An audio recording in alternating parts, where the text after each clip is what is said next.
30 days after Continental Freight Systems fired him, the trucks stopped moving, all of them. Across 11 states, GPS pins froze mid-route. Warehouse doors sat open with nothing coming through. In the Denver Operations Center, screens bled red, and nobody in the room, not the new consultants Gary Nolan had flown in from Chicago, not the engineers hunched over terminals since 4 that morning, could tell Emily Sanders why. Then, buried in an error log nobody could parse, a single line surfaced. A name none of them recognized. David Turner.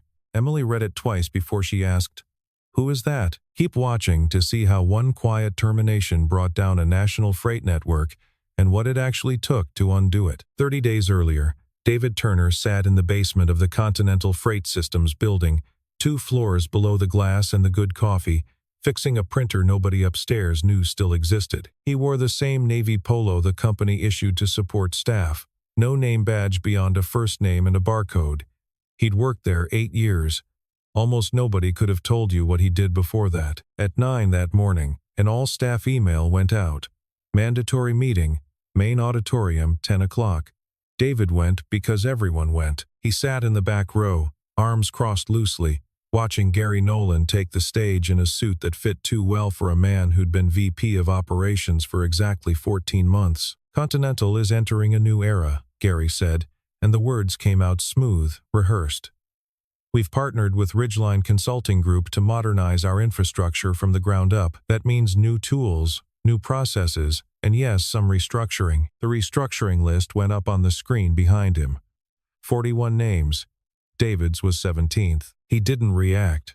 He'd learned a long time ago that the moment you flinch in a room like that, people remember it. He sat still, read his own name once, and then looked down at his hands. Beside him, a younger technician named Ray Doss leaned over and whispered, "That's brutal, man." They didn't even say why. David just nodded. There wasn't anything to say that wouldn't come out sounding bitter, and bitter wasn't something he let himself be in rooms where people remembered things later. Nobody explained why. Nobody from HR pulled him aside to talk about severance formulas or transition packages tailored to 8 years of service. A junior HR coordinator handed him a folder at his desk an hour later and told him security would walk him out at noon. Sandra Fields watched it happen from the hallway outside her office. She'd been at Continental 11 years, long enough to remember David from before he was invisible, though she couldn't have said exactly what before meant. She almost said something. She didn't. Gary Nolan was standing 20 feet away, and Sandra had a mortgage and a son starting college in the fall. At noon, David carried a small box, a coffee mug, a photo of his daughter, a phone charger past the security desk, and out into the Denver cold. The guard at the front, a heavy-set man named Curtis, who'd worked the desk longer than David had worked upstairs, said, "Take care of yourself, Turner," in a voice that meant it. David nodded once. The box balanced on his hip and didn't trust himself to say much back. He didn't look back at the building. He got in his truck, sat for a minute with the engine off, and then drove to pick up Maddie from school early. She was 9. Hair in a ponytail that had come half undone by 2 in the afternoon, backpack heavier than she was. She climbed into the truck and said, "You're early, wanted to see you," David said. "Is that a lie?" "A little bit." She studied him for a second, the way kids do when they're deciding whether to push. She didn't push. That night they made spaghetti together, her stirring the sauce, standing on a step stool, him not mentioning Continental once. After she went to bed, he sat at the kitchen table with the folder HR had given him and didn't open it for a long time. Sandra Fields spent the better part of the next week processing severance files for the 41 names on that list. Most of it was routine years of service, unused vacation days, COBRA paperwork. David Turner's file was different, and it took her 2 days to understand why. Continental calculated severance based on continuous tenure, which meant pulling personnel records back to a person's original hire date. David's hire date wasn't 8 years ago. It was 12. The system had him down as a support technician with 8 years in that specific role.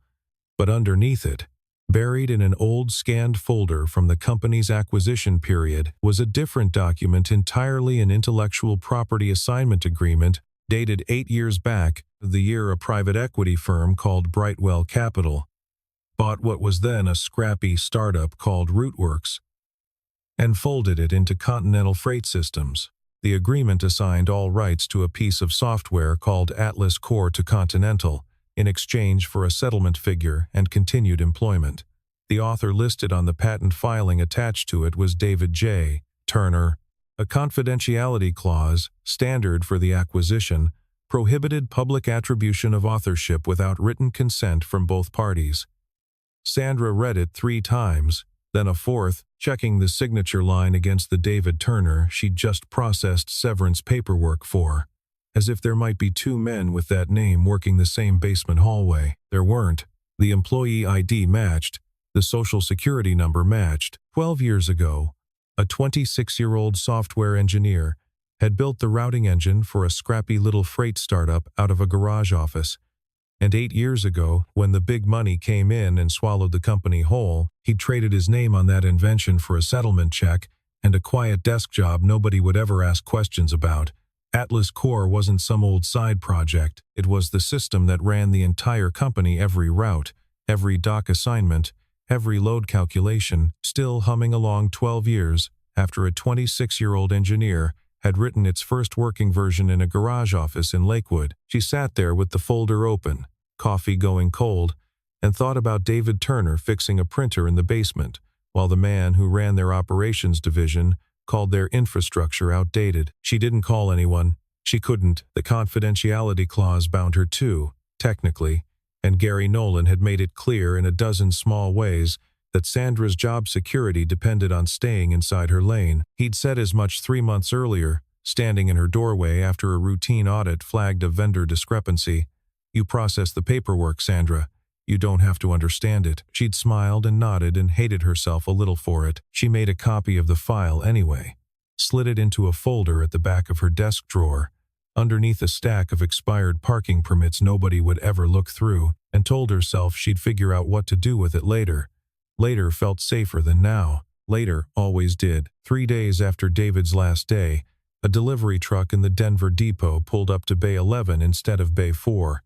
Nobody flagged it as anything more than a fluke. Ridgeline Consulting arrived that same week with laptops, lanyards, and a deck titled Continental Forward. Their lead engineer, a confident man named Patrick Kessler, walked the operations floor, explaining how they were going to clean up the legacy codebase and modernize the routing architecture within the quarter. What Patrick and his team didn't know, because nobody had told them and nothing in the documentation said so, was that Atlas Core wasn't built the way modern systems were built. It had grown organically over 12 years, patched and extended by one person who understood every dependency because he'd written every dependency. There was no design document explaining why the failover logic checked inventory in a specific order, or why certain warehouse codes triggered manual override flags instead of automated ones.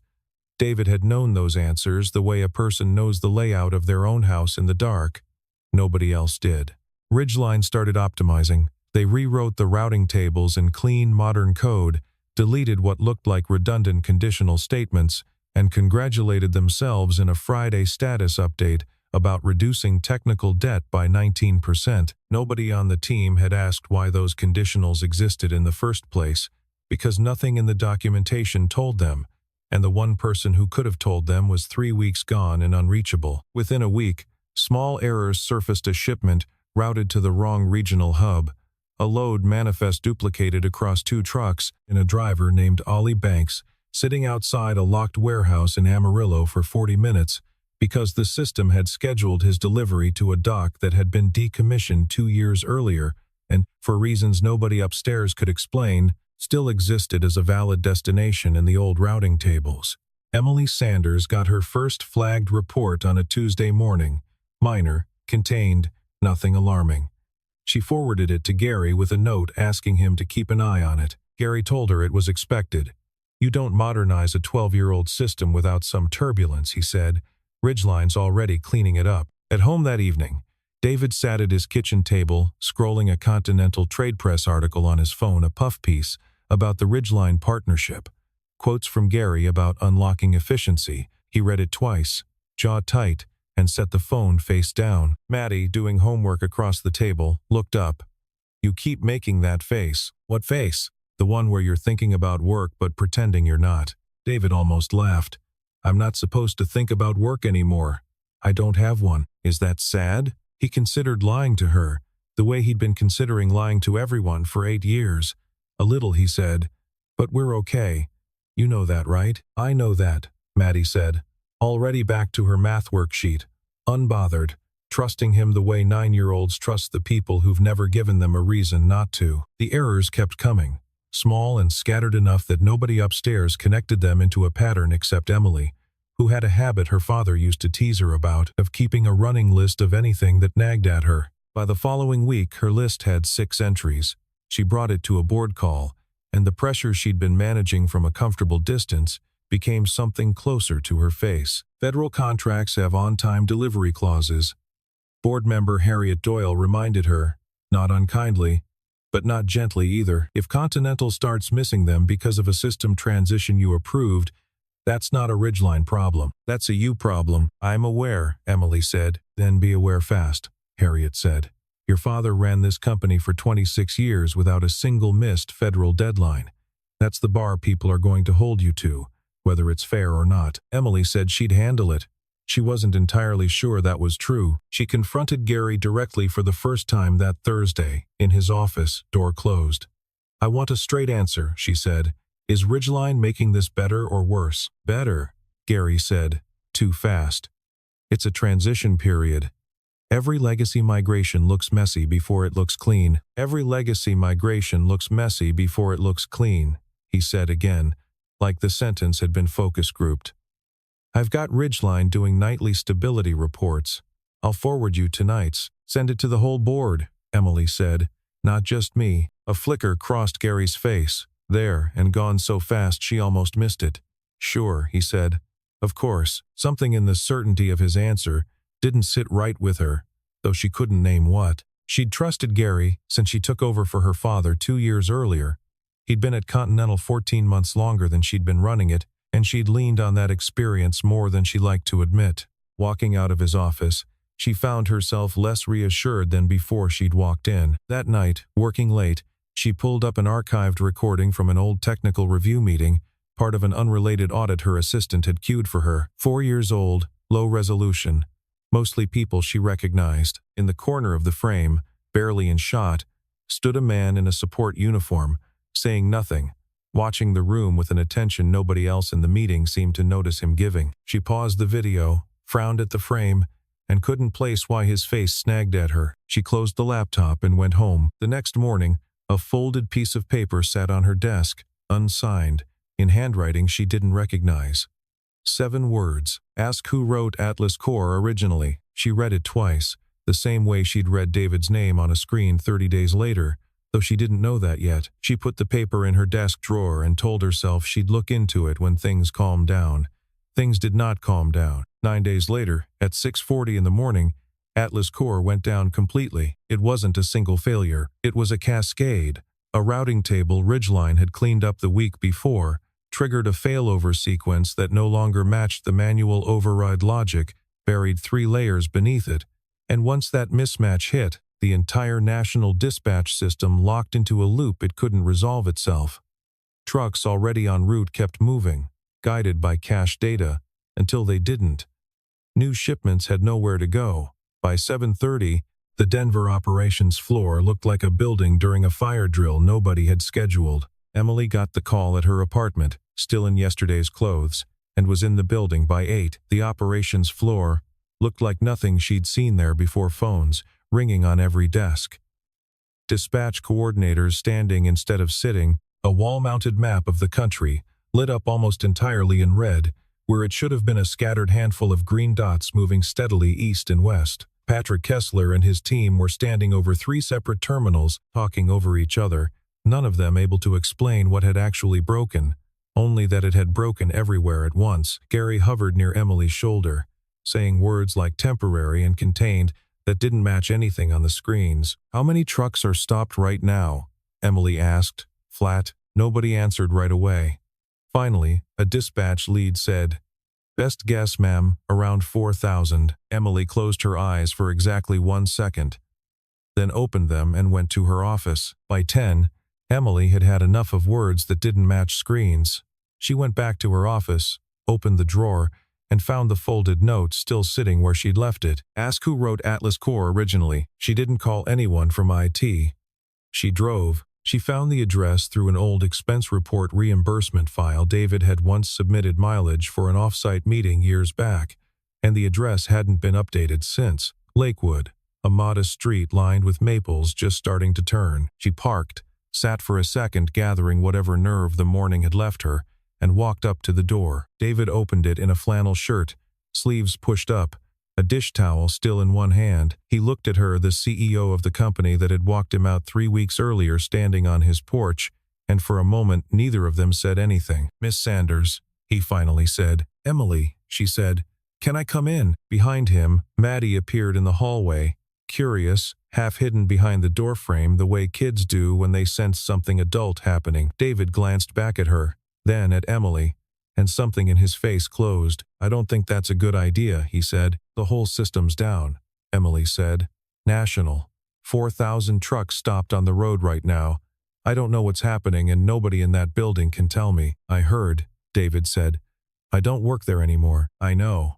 I'm asking anyway. You fired me a month ago without a word of explanation, and now you're on my porch asking me to fix the thing you fired me for building."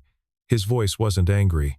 It was tired, which was somehow worse. "I didn't know what I was firing," Emily said. "I know that's not a good enough answer. It's the true one." He looked at her for a long moment, long enough that she thought he might actually say yes. Then he shook his head, quiet and final. "I'm sorry.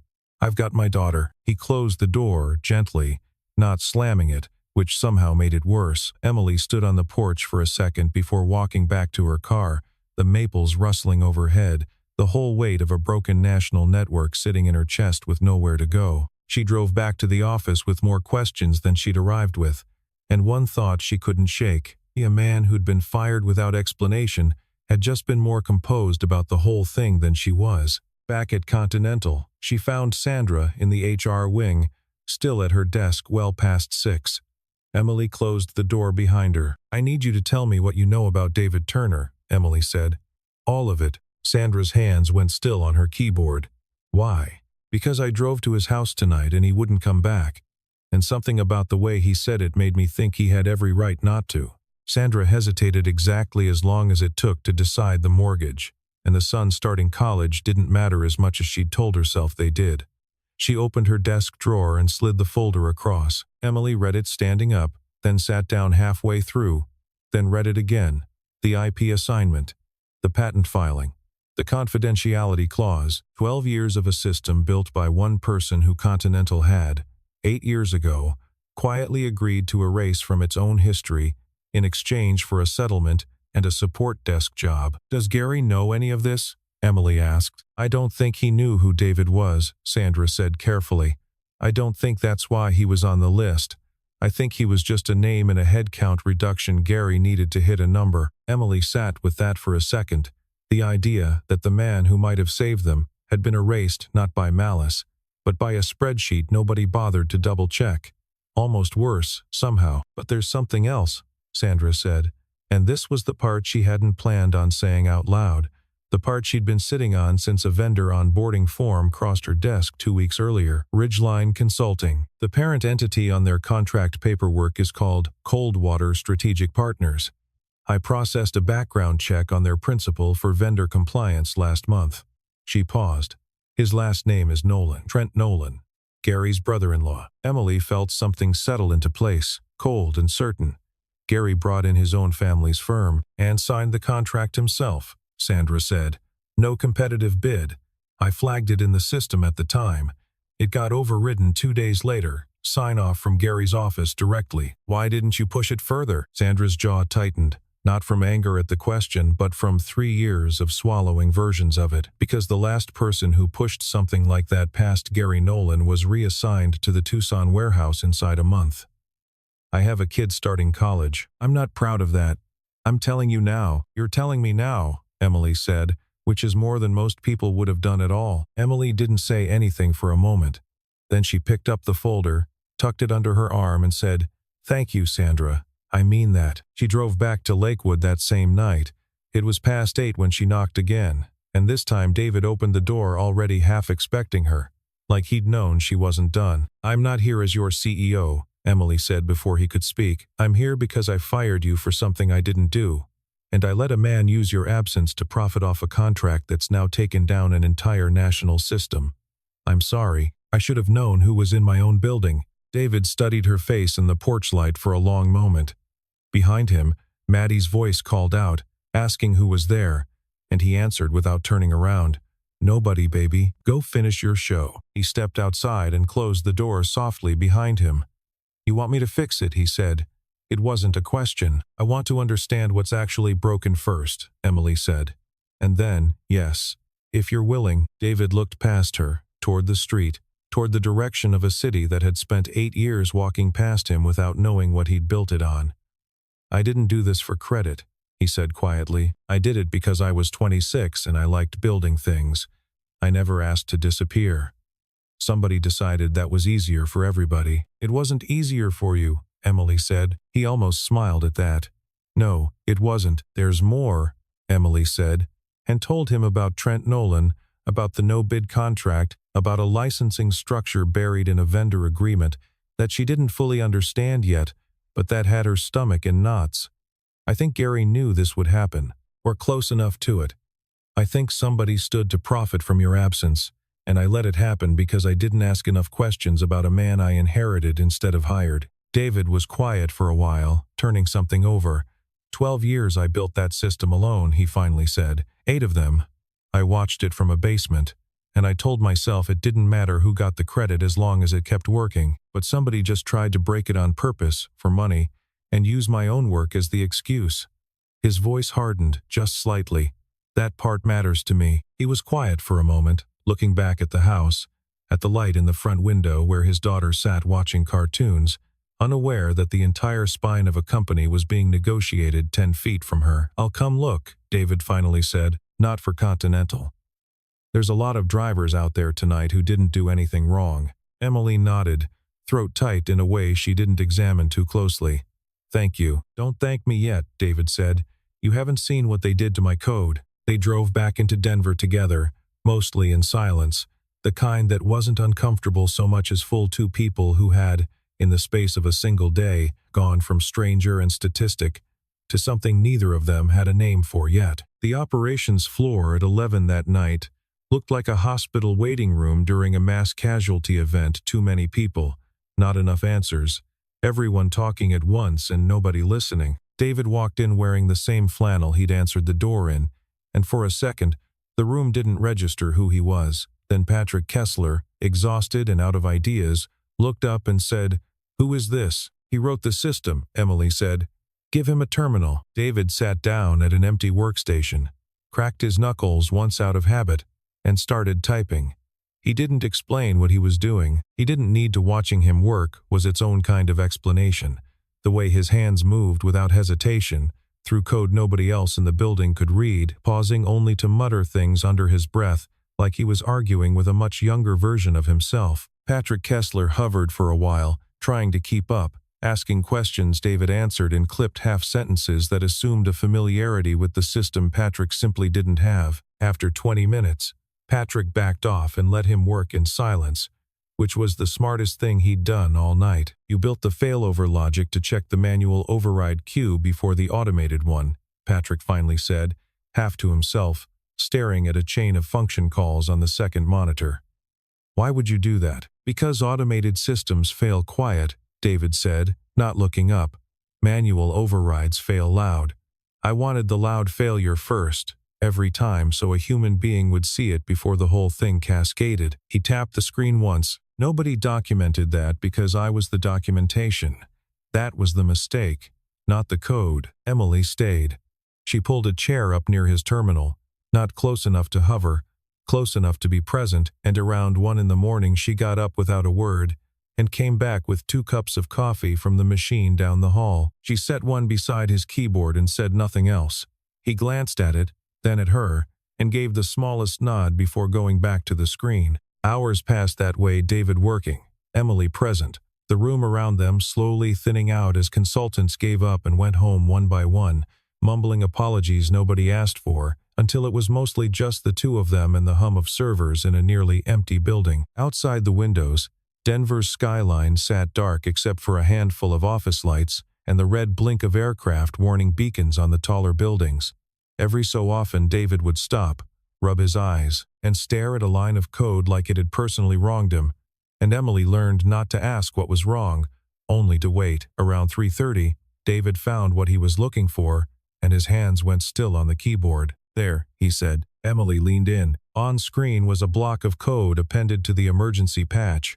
Ridgeline had pushed the week before a licensing dependency that, once triggered by the failover collapse, would lock Atlas Core's core routing modules behind an activation key Continental didn't own, a key that belonged, according to the file metadata, to Coldwater's strategic partners. "They didn't just break it," David said slowly. "They built in a reason you'd have to buy your way out. If I hadn't come back tonight, in about 18 hours this whole system locks for good, and the only thing that unlocks it is a contract with your VP's brother-in-law's company." Emily stared at the screen for a long moment, feeling something between fury and vindication settle in her chest. "Can you stop it?" "Already did," David said, nodding at a line he'd just commented out. "But you're going to want this logged, time-stamped, before I touch anything else." He pulled the raw server logs, the original patch file, the metadata trail, everything onto a drive Emily handed him without being asked. Neither of them said much else. By 4 in the morning, trucks that had been frozen for 22 hours started moving again, one route at a time, the dispatch board slowly filling back in with green instead of red. Emily watched the board change and felt, for the first time in weeks, like she could breathe. 2 days later, the Continental Freight Systems Board convened an emergency session, 12 people around a table that had spent the last month approving budgets without asking hard enough questions. Emily stood at the head of it, David beside her, out of place in a support desk polo among tailored suits, unbothered by it in a way that made the room notice him more, not less. Gary sat near the far end, jaw tight, trying to look like a man confident in his own innocence. Emily didn't raise her voice. She didn't need to. She laid out the timeline plainly, the headcount reduction that had, without anyone's intent, removed the one person capable of understanding Atlas Core's undocumented architecture. The no-bid contract Gary had personally signed with a firm owned in part by his brother-in-law. The emergency patch that had, whether by incompetence or design, embedded a licensing lock timed to force Continental into a far more expensive replacement contract. "I'm not accusing anyone of planning the outage," Emily said. "I think that part was an accident born of a system nobody bothered to understand. But the patch that would have made that outage permanent and profitable for a company Gary Nolan has a financial relationship with that wasn't an accident. That was a decision made after the fact, when the crisis was already public, to make sure it stayed broken." David spoke only once, when a board member asked him directly whether the lock could have been unintentional. "I've read a lot of code in my life," he said. "That wasn't a bug. Bugs don't come with somebody else's license key attached." Harriet Doyle leaned forward. "Mr. Nolan, did you or did you not sign the Ridgeline contract without putting it out for competitive bid?" "I had emergency authority under the operations charter," Gary said. "Time was a factor." "Time for what, exactly?" Harriet asked. "The layoffs happened first. The outage happened 3 weeks later. What emergency were you responding to when you signed with your own brother-in-law's firm?" Gary didn't have an answer that survived contact with the room. He tried anyway.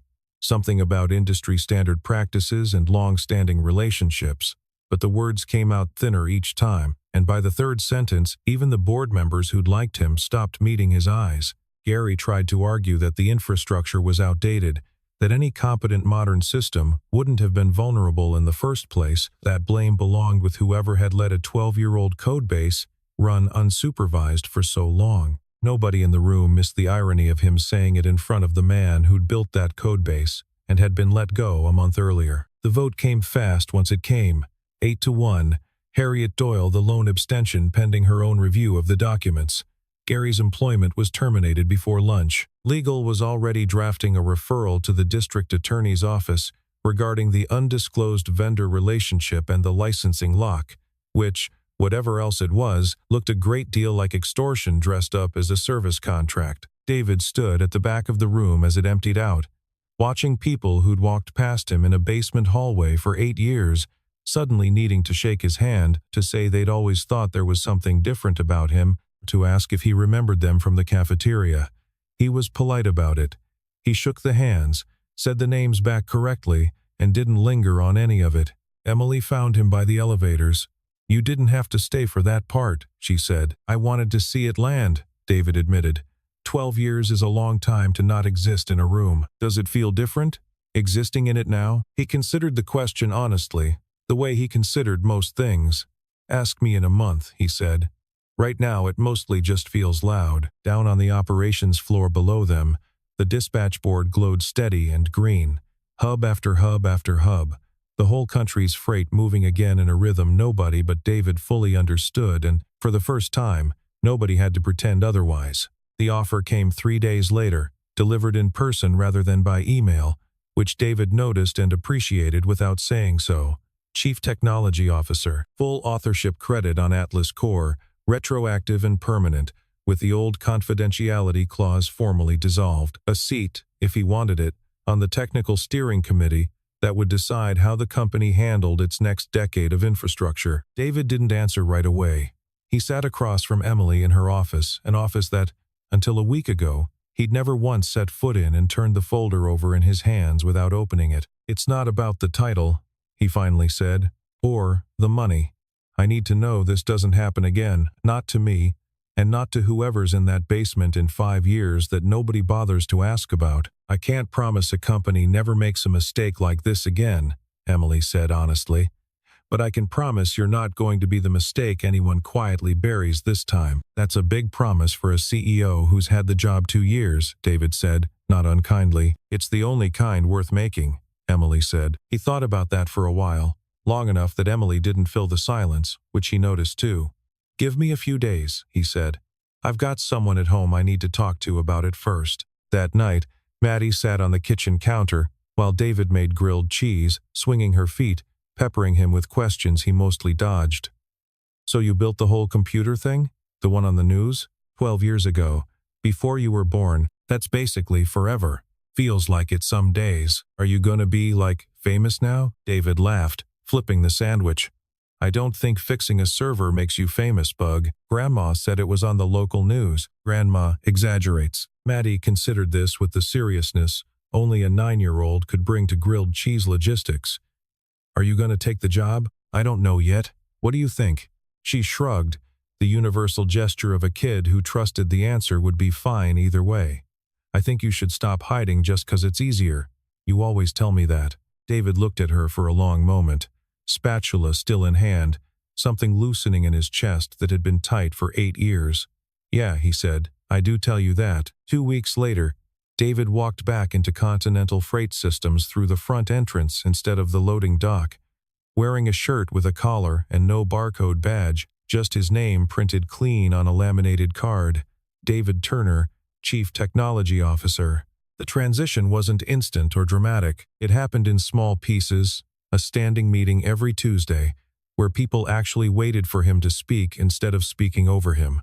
An email signature with his real title on it, a decision to keep his old basement desk exactly as it was, not out of sentiment, but because he liked the quiet down there to think. Emily and David found their rhythm slowly too, the way two people do when neither one wants to rush something that survived a national outage to get here. It showed up in small things, a dinner that became a standing Thursday tradition, Maddie included, because David wasn't the kind of man who separated his daughter from anything that mattered to him. Maddie, for her part, decided within the first month that Emily was fine, I guess, which from a 9-year-old was closer to a blessing than either adult let on they understood. It showed up in a hallway one evening in November, both of them staying late reviewing a routing update, when Emily reached over without quite deciding to and laced her fingers through his, and he didn't let go, and neither of them made it into something bigger than it needed to be in that moment. Neither of them said anything about it the next day either. They didn't need to. "You know," Emily said, looking at the dispatch board glowing steady down on the floor below them, "the system's been stable for 6 weeks straight. Longest stretch in 2 years, according to the old logs." 12 years, David corrected. Quiet. It was always stable.